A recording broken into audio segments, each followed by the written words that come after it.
if an experience means something to you, if you really look at yourself, is there anyone there to create that meaning? I mean, you can do it for the play's sake. You can do it in order to respond something to other people. You can say something is nice, or something is good, or something shouldn't be happening, so in order to make the conversation and to make the points. But if you look at yourself, when something is happening, if there is someone there that you call yourself, and that is, some sort of controller, then things would actually mean very much. Some things would really mean much, and others would mean less, and those who mean much could mean very good things for you, and it could mean very bad things for you.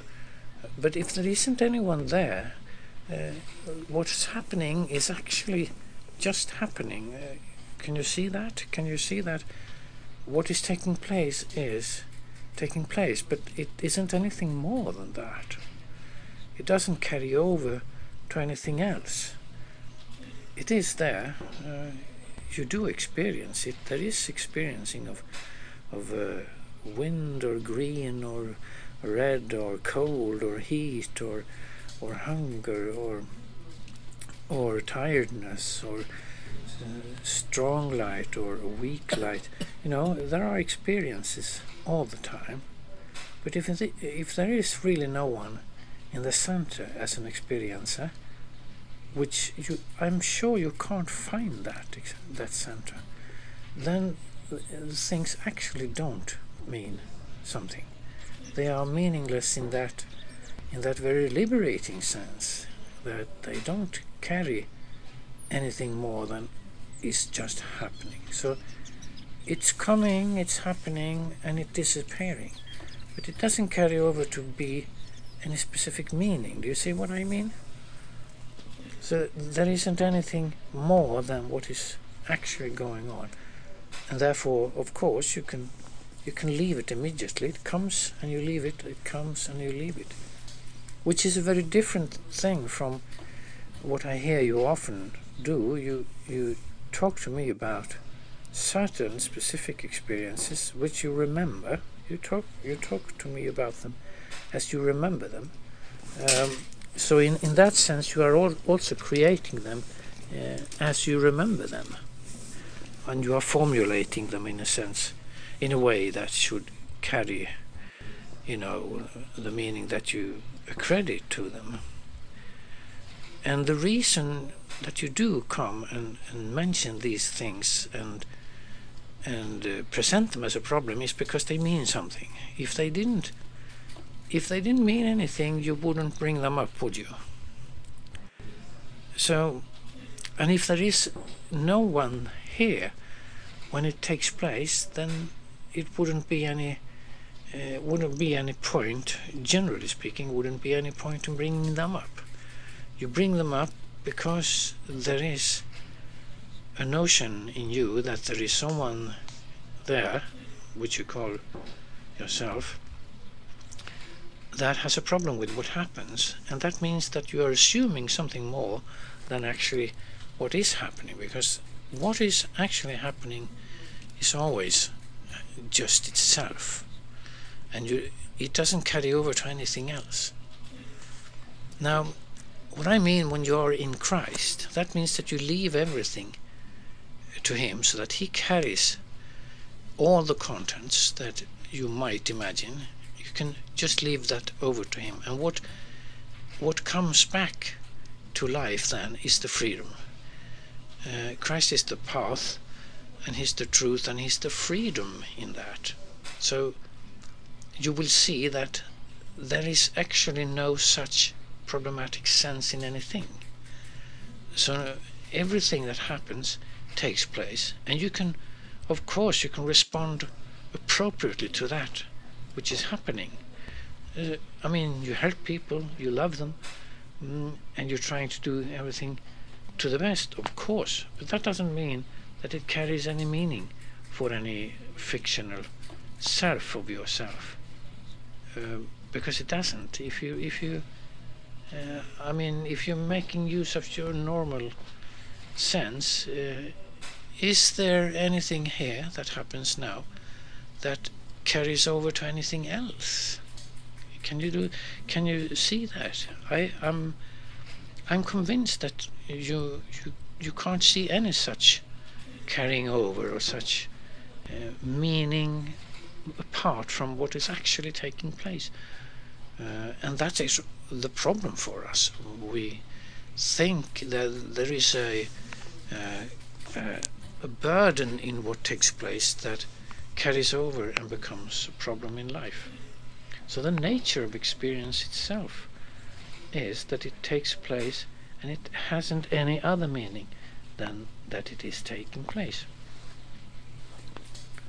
And if you can see that for yourself, that whatever your feelings and whatever your states, what is actually taking place all day long, and next day and next day and next day, the whole of your life actually, what is taking place is like a river.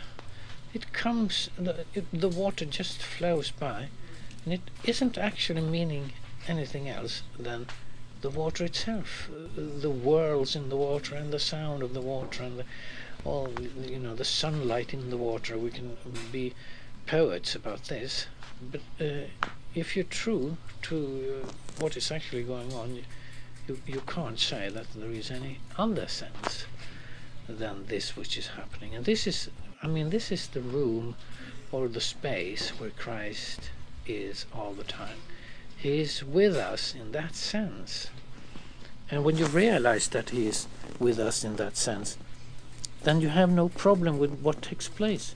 You don't think it's problematic because of some meaning it has for a supposed or presumed me in there who doesn't like what is happening. So it doesn't carry any other sense than this freedom in Christ.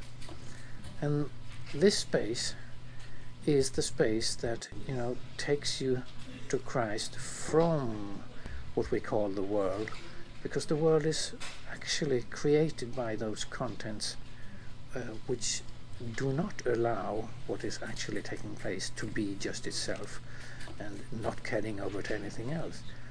And those contents can, Jesus says that I'm coming with a sword. I'm not coming with peace, I'm coming with a sword. And generally people don't like that. Christians don't like that. It's even the Catholic Catechism is avoiding that place in I think it's Matthew 10:34. It's avoiding that place in its catechism because it can't make sense of it. But for a person who is in Christ and leaves all those contents which are so meaningful in this sense of binding us, can understand this very well. The sword that Christ is coming with is the sword that cuts off all those invisible bonds, or this invisible bondage that is created by accrediting what is happening with a sense or with a meaning that carries over and makes a burden for me. And that's why you when you come to me and talk about it, it's because you bring it up because the weight is there. It's something weighing down, something binding you, holding you, fixating in some sense. And this is what contents always do. And when Jesus talks about it in Matthew, he gives examples of those things that can really make a bondage for us, namely being a part of a family, the family, being a mother or a son, being a daughter or a father or a sister or a brother. He says that if you really come to me, then you have to leave these. You have to unknow. You have to disentangle your mind from being a father or a son, being a daughter or a mother, and so on. And this is, of course, even the Catechism avoids it, and people avoid it in general, because Jesus is supposed to come with just love and peace and family values, but he doesn't do that at all. He talks about that radical freedom that it is to choose the space where he is, where all contents in the world really become meaningless. They become emptied of meaning. And I would just want you to look at your own experiences. This is actually the case. When something is happening, if there is no one here, it doesn't mean anything to you. You can turn wherever you want, you can smile, and you can let everything happen, and you can be creative in your way of responding, but it doesn't mean more than what it is just as it takes place. It takes place, and you didn't do it, it happened, or it both happened and you were doing it. Anyway, there is no one here who creates an additional sense in this, or a meaning in this, or importance in this. Nothing is important anymore. There can't be any importance to anything. There can't be any urgency to anything when you step out of this content carrying self of yours and turn to Christ. So it's a good figure that Christ is using when he says that I have come with a sword, and the one who is, acknowledging my space is turning away from the space of world and family relations and all those contents that weigh us down very often. Of course, we can have fun with our family members. We can really have fun with your mother and father and sister and brother when you are liberated from the mind contents of experience, which is actually the case.